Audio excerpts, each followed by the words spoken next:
আজ আমি বানাবো কচুরলতি দুর্দান্ত স্বাদের একটি রেসিপি। নমস্কার বন্ধুরা, আমি রীতা চলে আসলাম তোমাদের সাথে আবারও নতুন একটা রেসিপি নিয়ে। নারকেল আর সর্ষে দিয়ে লতির যে দুর্দান্ত রেসিপিটি, যে একবার খাবে সে কিন্তু বারবার আপনাকে বলবে এই রেসিপিটি তৈরি করার জন্য। এটি খেতে অসাধারণ হয়, ছোট থেকে বড় সবাই কিন্তু খুবই পছন্দ করবে। রেসিপিটি করার জন্য এখানে আমি নিয়েছি হচ্ছে কচুরলতি 500 গ্রাম। এগুলোকে আমি এরকম লম্বা লম্বা করে কেটে নিয়ে পরিষ্কার করে রেখেছি। কচুরলতির সাথে আমি এখানে 1 চা চামচ লবণ দিয়ে এটাকে মেখে রাখবো। এর সাথে কিন্তু আমি আর কিছুই দেব না। এখানে 1 চা চামচও পুরো দিইনি, আধা চা চামচ দিয়েছি। তাহলে লতিটা কিন্তু খুব সুন্দরভাবে একটু নরম হয়ে যায়, তাড়াতাড়ি সিদ্ধ হয়ে যায়।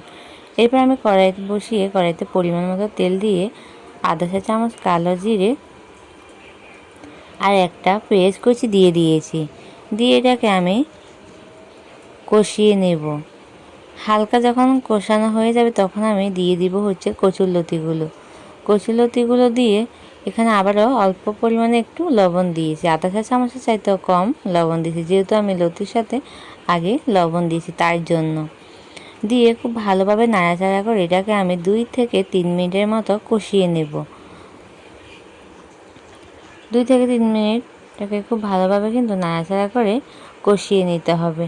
আমার চ্যানেলে যারা আজকে নতুন বন্ধু আছো, প্লিজ ভালো লাগলে আমার চ্যানেলটি সাবস্ক্রাইব করে আমার পাশে থেকো। পাশে থাকা নোটিফিকেশনটি অবশ্যই অল করে দিবে, যেন আমি ভিডিও দিলে সবার আগে তোমাদের কাছে নোটিফিকেশান চলে যায়। এখানে দেখো আমি দিয়ে দিচ্ছি হচ্ছে আধা চা চামচ হলুদ গুঁড়ো, আধা চা চামচ লঙ্কা গুঁড়ো, আর দিয়ে দিচ্ছি এখানে রসুন আর কাঁচা লঙ্কা বাটা 1 চা চামচ দিয়ে খুব ভালোভাবে কষিয়ে নেব, যেন কাঁচা রসুনের গন্ধটা চলে যায়। তার জন্য খুব ভালোভাবে কিন্তু কচুরলতি আর মশলাটাকে খুব ভালোভাবে কিন্তু বন্ধুরা কষিয়ে নিতে হবে। এখানে কিন্তু রসুনটা খুব বেশিও ব্যবহার করা যাবে না। এখানে আমি রসুন আর কাঁচা লঙ্কা মিলে বেটেছি, দুটো মিলিয়ে আমি এখানে 1 চা চামচ দিয়েছি। তারপর এটাকে খুব ভালোভাবে আমি 3 থেকে 4 মিনিট কষিয়ে নিচ্ছি।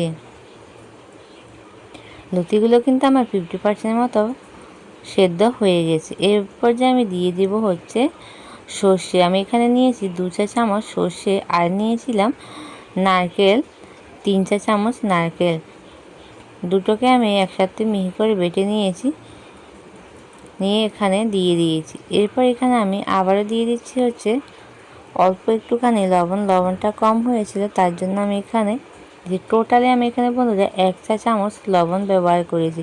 যেহেতু আমি বারে বারে দিয়েছি অল্প অল্প করে, টোটালি কিন্তু এখানে 1 চা চামচের চাইতে অল্প একটু বেশি হবে আমি এখানে লবণটা ব্যবহার করেছি।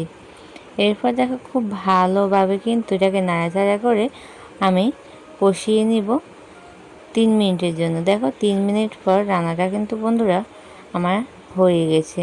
এরপর যে দেখতেই পাচ্ছ কত সুন্দরভাবে কিন্তু এটা হয়ে গেছে। এটি খেতেও কিন্তু অসাধারণ হয়েছে।